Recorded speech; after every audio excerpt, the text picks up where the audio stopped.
Llamar a esa presentación desde las plantas a las neuronas, activar el XR para recordar en Alzheimer. Vamos a empezar a hablar un poquito acerca de la enfermedad de Alzheimer. Como más o menos sabemos, es un trastorno neurodegenerativo progresivo que conlleva la demencia. Se caracteriza por un deterioro cognitivo y conductual, y neuropatológicamente se caracteriza por el mal plegamiento y la agregación de proteínas dentro del cerebro. Placas amiloide beta hacia el lado extracelular, ovillos neurofibrilares de la proteína tau hacia el lado intracelular. Estas placas amiloides están formadas por el péptido amiloide beta. Este péptido amiloide beta viene de un procesamiento del metabolismo de una proteína transmembranal que se llama APP. Esa proteína puede clivarse en dos rutas, una ruta no amiloidogénica, una ruta amiloidogénica. En la ruta no amiloidogénica intervienen estas enzimas, alfa y gamma secretasa, y forman fragmentos que no son tóxicos. Mientras que en la vía amiloidogénica intervienen las enzimas beta y gamma secretasa y forman un fragmento llamado amiloide beta, que es un fragmento que tiende a agregarse y a producir toxicidad en el sistema. Cuando se agrega, puede formar oligómeros, fibras y finalmente las placas, que son las características de la enfermedad.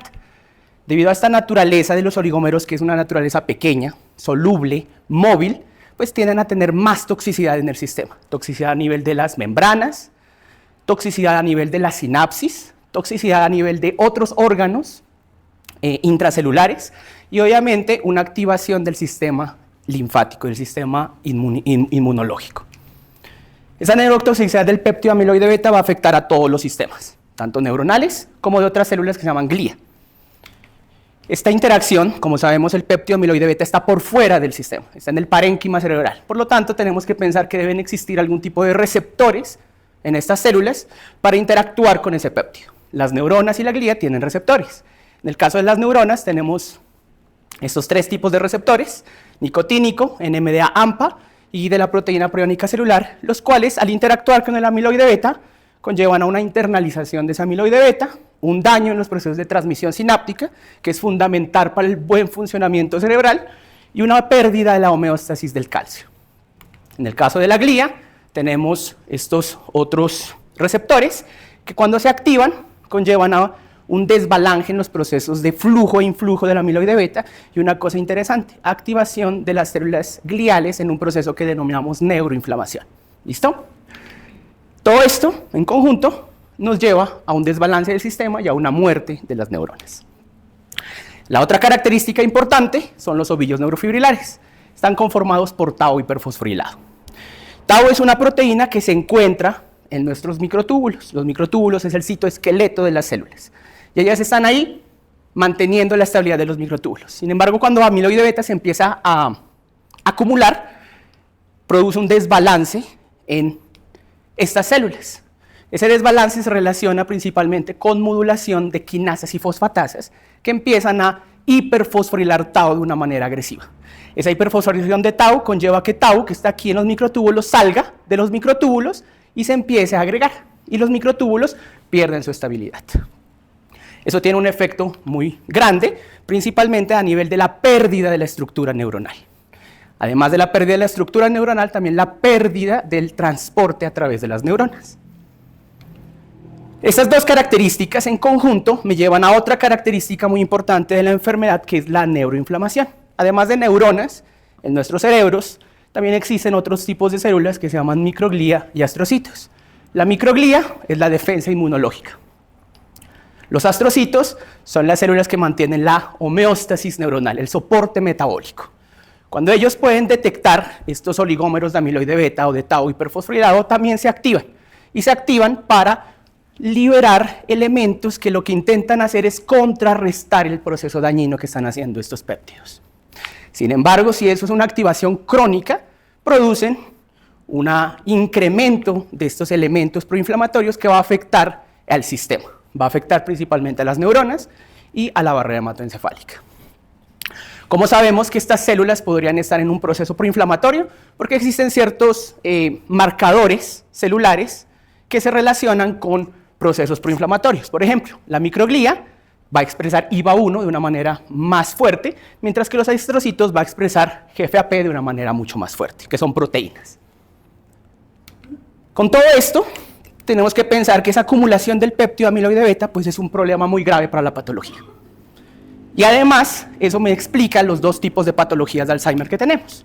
Una patología que es familiar, en donde hay mutaciones específicas que lo que hacen es incrementar esa producción de amiloide beta, y una patología que es esporádica, en donde es multifactorial, hay riesgos genéticos, y el principal factor de riesgo es la edad, que también lleva a un incremento en esa producción de amiloide beta, pero además a una falla en los procesos de eliminación de ese péptido amiloide beta. Esta acumulación lleva a la presencia de placas amiloides, a daños a nivel de órganos intracelulares, como la mitocondria, el retículo, problemas con la homeostasis iónica y un desbalance quinasas y fosfatasas. Y adicionalmente, también hay un daño de la barrera hematoencefálica. La barrera hematoencefálica es muy importante porque es el sistema que nos permite drenar, digamos, las suciedades que hay dentro del sistema, del cerebro. Si se me daña el sistema de eliminación, pues voy a empezar a acumular más péptido. Todo esto me lleva a un proceso de hiperfosforilación de tau, un proceso de neuroinflamación que conlleva a un daño sináptico, a un daño neuronal, y todo esto me explica los déficits cognitivos que uno ve en los pacientes con Alzheimer. Pensar en, ya que esta acumulación de este péptido es tan problemática, pensar en una alternativa que me permite degradar ese péptido podría ser un potencial blanco terapéutico. El sistema tiene elementos para degradar el péptido. Uno de esos sistemas está representado en esta figura, donde el péptido amiloide beta que se está acumulando en el espacio extracelular puede degradarse vía degradación enzimática o puede formar complejos junto con lipoproteínas de una proteína que se llama ApoE. Este complejo puede entrar a diferentes tipos de sistemas, como las neuronas, astrocitos, microglia, a través de receptores específicos que lo que hacen es entrar al péptido y eliminarlo por un proceso principalmente lisosomal. Todo esto conlleva que podría disminuir la cantidad del péptido. Ahora, estas lipoproteínas están principalmente relacionadas con la proteína ApoE. En el cerebro tenemos una célula muy importante que se llama el astrocito, que es la que produce esta ApoE. Pero esta ApoE, para que funcione, necesita pasar por un proceso de transformación, un proceso en donde se le añade lípidos, que lo hace esta proteína que se llama ABCA1. Cuando esto ocurre, se forma la lipoproteína. Por lo tanto, pensar en incrementar esas lipoproteínas podría ser una buena opción para el Alzheimer. En ese sentido, existen unos receptores nucleares tipo 2, que son estos dos tipos, LXR y RXR.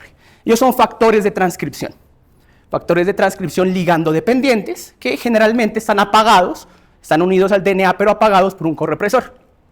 Cuando llega su ligando, ese correpresor sale, se une un coactivador, y este coactivador lo que hace es permitirme la transcripción de genes, y genes relacionados con el metabolismo de lípidos. Para nuestro interés, ApoE y ABCA1. Por lo tanto, activar estos receptores podría ser beneficioso para el Alzheimer. En ese sentido, durante varios años, nuestros grupos de investigación hemos trabajado en ver qué pasa con la activación de esos receptores en modelos de Alzheimer. Hemos encontrado que en animales transgénicos hay una reducción de las placas amiloides. Las placas amiloides están en rojo. Esa reducción de las placas amiloides se acompaña con un incremento en la expresión de proteínas como ABCA1, ApoE, y una cosa interesante es que estas reducciones, estos cambios neuropatológicos, se relacionan con cambios cognitivos, en donde los animales que han sido tratados con agonistas sintéticos de estos receptores parecen desempeñarse mejor en pruebas comportamentales que evalúan memoria. Por otro lado, al ver o al intentar escuchar cómo se están comunicando las neuronas, también vemos que tienen un efecto beneficioso. Las neuronas se comunican de una manera más eficiente, más fuerte, hablan más duro entre ellas. Y ese cambio funcional también se asocia a un cambio estructural de las neuronas. Las neuronas tienen unos elementos muy importantes que se llaman dendritas, que son los que hacen contactos con otras sinapsis para poderse hablar entre ellas.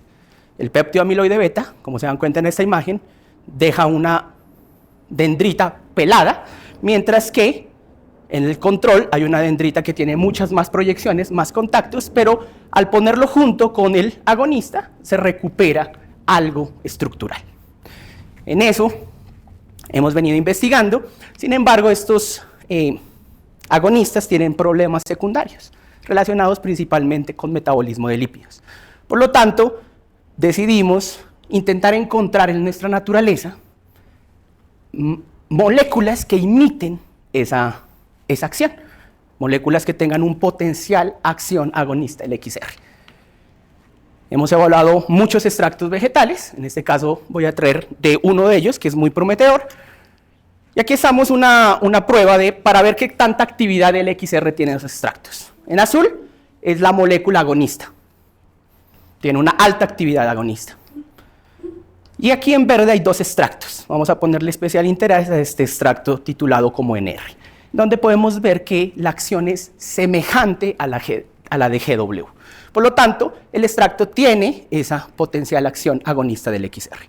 Adicionalmente, esos extractos también se los ha evaluado en otros estudios, tienen actividad neuroprotectora, actividad antioxidante, moduladora de placas, amiloide, reguladoras de quinasas y de fosfatasas, actividad moduladora de transportadores de glutamato, el glutamato es muy importante para las neuronas, y actividad transcripcional para APOE, es decir, que cuando se activan también traducen APOE. ¿Listo? Y eso nos llevó a la siguiente pregunta. Ya que tenemos esos extractos que activan el XR, pues queríamos ver cuál es el efecto de ponerle esos extractos a diferentes modelos de Alzheimer y ver qué pasa a nivel de la sinapsis. Para eso tenemos una hipótesis de trabajo en donde vamos a dar un tratamiento con esos extractos van a activar estos receptores LXR, va a haber una modulación de la transcripción celular que me va a impactar en tres blancos: la patología amiloide y tau, procesos neuroinflamatorios y modulación dendrítica. Todo esto en conjunto me va a explicar un mejor desempeño en los animales, es decir, que los animales recuerdan mejor. El objetivo era analizar el efecto que tiene este extracto en la activación de estas neuronas. Para eso tenemos varios objetivos específicos. Lo primero que nos preguntamos fue cuál es el efecto que tienen esos extractos sobre las neuronas, específicamente sobre los procesos sinápticos. Entonces, para eso utilizamos cultivos neuronales de embriones de ratas entre 14 y 16 días que crecían en condiciones específicas de laboratorio para tener cultivos desarrollados hacia los 10 o 15 días in vitro. Posteriormente a estos cultivos se les hacía unos tratamientos con los extractos, con las moléculas y con amiloide beta, y se hacía una medición de liberación del LDH como una medida de citotoxicidad. El LDH es una enzima que está en el citosol y que solamente sale hacia afuera cuando las células mueren, se rompen. Por lo tanto, si son tóxicos y rompen las células, se va a liberar más LDH. Y encontramos una cosa muy interesante, y es que en relación al control, es decir, a las células que estaban tranquilas, quieticas, sin hacerles nada, solamente viviendo en las condiciones más cómodas, GW y diferentes dosis de extracto no producían efectos citotóxicos. Eso es muy interesante, eso es muy bueno, porque no me están matando las células. Ahora, una cosa interesante es que colocar el péptido amiloide beta, digamos de una manera aguda, 6 horas, no induce procesos de muerte celular. Sin embargo, cuando yo dejo ese péptido por más tiempo, de una manera crónica, 24 horas, induce unos fuertes procesos de citotoxicidad. Con esto, lo que nos preguntamos es, ¿será que podemos revertir este efecto tóxico que tiene el amiloide beta al tratarlo con los extractos? Gracias, profe. Y precisamente lo que vimos es lo que está representado en esta gráfica. Células tratadas con amiloide beta mueren mucho, pero cuando hacíamos un pretratamiento, es decir, entrenábamos a las células con los extractos por cierto tiempo, las células desarrollaban características que le permitían responder de una manera distinta al péptido. ¿Cómo? Protegiéndose. No morían tan rápido, ni no morían de la misma manera como mueren las solamente células con amiloide beta. Eso fue muy interesante. Y posterior a esto nos preguntamos, una de las cosas más importantes que tienen las neuronas es la modulación del calcio. El calcio es muy importante para los procesos de transmisión sináptica y también es muy importante para los procesos de muerte celular. Entonces la célula tiene que compensar muy bien el balance de calcio. Quisimos saber si estos extractos tenían algún tipo de efecto. Para eso, utilizamos cultivos neuronales a los que les hicimos diferentes tratamientos. Y medimos por medio de una sonda fluorescente el calcio intracelular. Cuando aplicábamos el péptido amiloide beta, en esas películas, en esos cultivos, vemos en la línea en rojo que hay un incremento en la fluorescencia, lo que se relaciona con un incremento en la concentración de calcio. Es decir, hay más calcio dentro de las células, por lo tanto ese calcio me podría llevar a la muerte celular. Cuando pretratábamos a las células con los extractos, ya no encontrábamos ese comportamiento. Los extractos estaban modulando también esa actividad de calcio. Con esto nos preguntamos qué estaba pasando, además con la estructura de esas sinapsis. Hicimos un análisis de inmunohistoquímica para esas neuronas. Aquí vemos ejemplos de las neuronas controles, tratadas con amiloide beta y tratadas con GW y con el extracto. Y claramente, amiloide beta lo que hace es deteriorar la sinapsis, deteriorar la ramificación, la complejidad dendrítica. Los pretratamientos me recuperan esa complejidad dendrítica. Por lo tanto, lo que tenemos es un extracto que me está protegiendo a las neuronas. Con esto decidimos saber si ese extracto también tenía algún tipo de intervención a nivel cognitivo. Utilizamos un modelo animal que tiene mutaciones para mostrar la patología a medida que avanza el tiempo, a medida que envejece. Este modelo animal fue pretratado durante 90 días con los extractos o con vehículo y fue puesto en una prueba del laberinto acuático de Morris que evalúa la memoria del animal. ¿Listo? En base a unos objetos y en base a qué tan rápido encuentra esa plataforma de escape. En negro tenemos al animal sano. El animal sano, a medida que aprende, disminuye la latencia en encontrar esa plataforma. Es decir, aprendió la tarea. En rojo, al animal transgénico. Con Alzheimer, no aprende. Y en verde, al animal tratado. Tiene un comportamiento semejante al animal control. Está aprendiendo. Decidimos evaluar la memoria, es decir, cuánto dura este cambio en el comportamiento. Y para eso, lo que hicimos fue quitar la plataforma de la región y medir cuánto tiempo gasta el animal recorriendo esa zona como una medida de la memoria, de qué tanto recuerda que ahí estaba una plataforma para salir. Nuevamente, el animal sano recorre mucho tiempo, el animal transgénico no lo hace y el tratado vuelve a comportarse igual a un sano. Estos cambios se relacionan con cambios a nivel neuropatológico. Hicimos una inmunofluorescencia del hipocampo contra las principales marcadores de la patología, amiloide beta, tau, GFAP e IVA. Y encontramos que el animal transgénico, en todo el hipocampo, tiene mucha expresión de amiloide beta, en verde. Mientras que el animal sano, hay una disminución. Eso es cuantitativamente estadístico. Para amiloide beta, para tau, tenemos la misma comportamiento. Para IVA1, como un marcador de la microgliosis, tenemos ese mismo comportamiento. Y para GFAP, tenemos ese mismo comportamiento. Como estamos activando esos receptores nucleares, decidimos saber si, además de activar receptores LXR, se están activando otro tipo de genes. Y encontramos algo muy interesante, y es que hay una regulación transcriptómica brutal en el cerebro del animal. Lo hicimos por medio de RNA-seq y análisis bioinformáticos, y encontramos 3.772 genes diferencialmente expresados entre los animales que son tratados con Nectandra y los animales que son tratados con vehículo. De esos, 1.700 están expresados a las altas, 1.900 a la baja, y curiosamente algunos relacionados con el XR.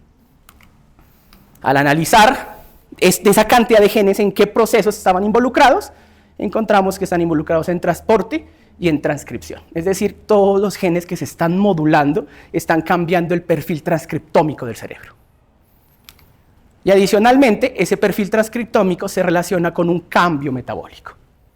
Con esto, pues, podemos concluir que nuestro animal triple transgénico tiene un hipocampo que está lleno de basura, amiloide beta, tau. Esto hace que mis neuronas no funcionen de la manera adecuada, haya una baja complejidad dendrítica y además tenga unos astrocitos y una microglía reactiva, evidenciando un proceso de neuroinflamación que es tóxico para el sistema. El tratamiento con los extractos afecta a todas las neuronas Ese tratamiento está relacionado con la activación del XR, que me produce una regulación de la transcripción. Es decir, me está cambiando el programa transcripcional de las células.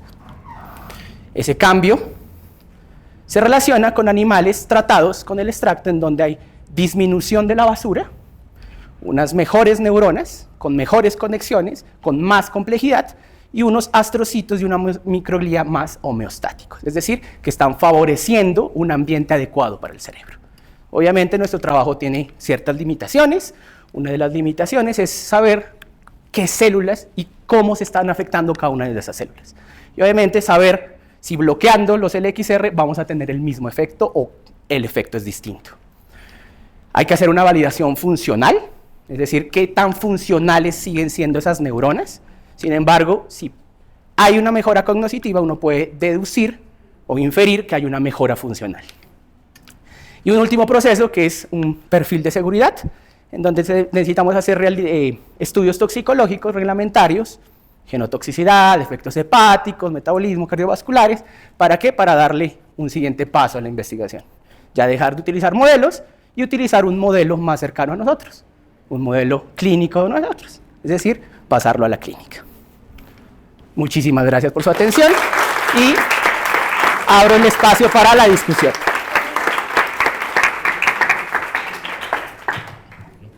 Muchas gracias, profesor Jonathan, por su trabajo y excelente presentación. Entonces, si tienen preguntas.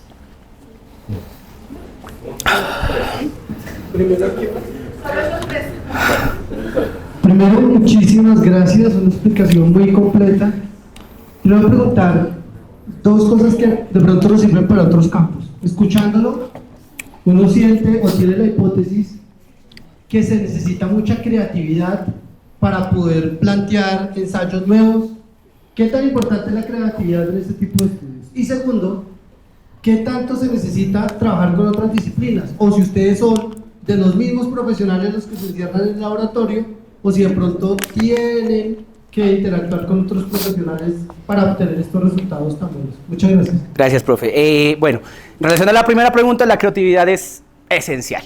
A los estudiantes de Ciencias Naturales 1 siempre les enseño en el primer corte método científico, y el método científico se va a basar en qué tan creativos somos, qué tanto nos preguntamos. Yo les digo, no hay preguntas tontas, sino tontos que no pregunten. Entonces, la creatividad es esencial, profe. La creatividad es fundamental. Lo otro es extremadamente fundamental, porque uno no se las sabe todas. Uno tiene que asociarse con más personas para poder responderse preguntas. Que uno llega hasta cierto punto. Llega como, bueno, moduló a la neurona. Y uno le puede preguntar a otra persona, oiga, ¿y cómo hago para saber que de verdad está cambiando esa neurona? Entonces el otro me dice, no, vea, puede hacer una prueba, puede hacer registros electrofisiológicos, puede detectar proteínas. Entonces ahí viene ese trabajo multidisciplinario que es esencial para la investigación. Entonces, las dos cosas muy importantes, profe. Gracias, muchas felicitaciones, Jonathan, muy bonito el trabajo. Gracias, profe. Muy chévere la forma también como lo explicaste. Viendo un poquito lo que tú hiciste, yo veía que tú estabas evaluando agonistas del EXR. Sí, señor. ¿Cierto? Pero el EXR también está asociado con otro factor de transcripción que es NF-kappa beta. Sí, señor. Entonces, que de hecho está involucrado también en muchos procesos fisiológicos. Lo sé porque yo trabajo mucho parte de cáncer. Entonces, ¿cómo hicieron ustedes para saber que, bueno, sí, muy bueno en el tema de la neuroprotección, pero cómo no se afectaban otros procesos, como, no sé, inhibición de citoquinas o producción de citoquinas? ¿Cómo miraban eso ustedes? Listo, profe. Muchas gracias por su pregunta. Muy buena pregunta. Estos extractos naturales es una gran variedad de moléculas. O sea, ahí hay una riqueza molecular muy grande y de estructuras moleculares muy grandes. Sabemos que de esas estructuras moleculares, al menos una de esas estructuras o un par de estructuras está involucrada con el XR, por las pruebas que hemos hecho. Ahora, esa modulación del XR, nosotros principalmente en el sistema nervioso la estamos asociando a un astrocito. Eso es un vacío que tiene la investigación todavía. Necesitamos ver específicamente qué células afecta más. Y como el profe dice, Los agonistas LXR también están involucrados en procesos de inflamación. Y en la inflamación, la microglía es importante en el cerebro. Lo que pasa es que nosotros tuvimos suerte en esta investigación, porque lo que se ve, o lo que se sabe, es que cuando se activa el XR por diferentes tipos de agonistas, NF-kappa beta disminuye su acción. Es decir, disminuye los procesos proinflamatorios, lo cual para nuestro contexto pues resultó ser muy bueno. Entonces, esa es la otra cosa que necesitamos evaluar, ver qué células afectan específicamente y cuál es de esa afectación, digamos, es la que produce el mayor cambio para todo el sistema.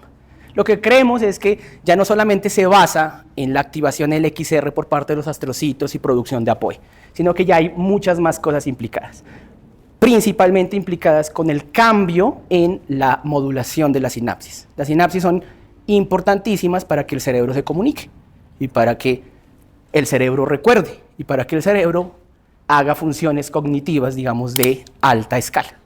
Entonces, sí, profe, no lo hemos podido, o sea, no, hasta este momento todavía no lo hemos hecho. Sin embargo, el proceso ahorita estamos evaluando la activación del XR tanto en microglías como en astrocitos para ver cómo está afectando a la ruta NF-kappa beta. Muchas gracias.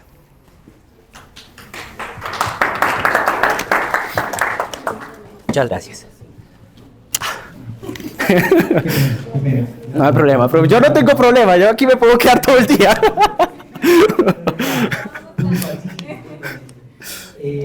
Primero, ¿sabes qué polaridad tiene el extracto y cómo le administras el extracto al organismo? Listo, muy bien. Se había hecho muchas pruebas, muchísimos, durante mucho tiempo, muchos, digamos, ensayos anteriores a estos, ensayos pilotos. El extracto se administra por gabaje, porque hemos encontrado también, por pura casualidad de la vida, como es la ciencia muchas veces, que se necesita un procesamiento por parte del sistema digestivo para que los metabolitos funcionen de manera adecuada. Cuando uno los inyecta por medio de inyección intraperitoneal, no tenemos el mismo efecto, pero cuando lo damos por gabaje, tenemos un efecto más, digamos, a nuestro favor, que podemos entender e interpretar mejor. Entonces, sí, es por gabaje, profe, que lo hacemos, que necesitamos ese metabolismo digestivo antes de entrar al torrente sanguíneo. Profesor Jonathan, muchísimas gracias. Muchísimas gracias por...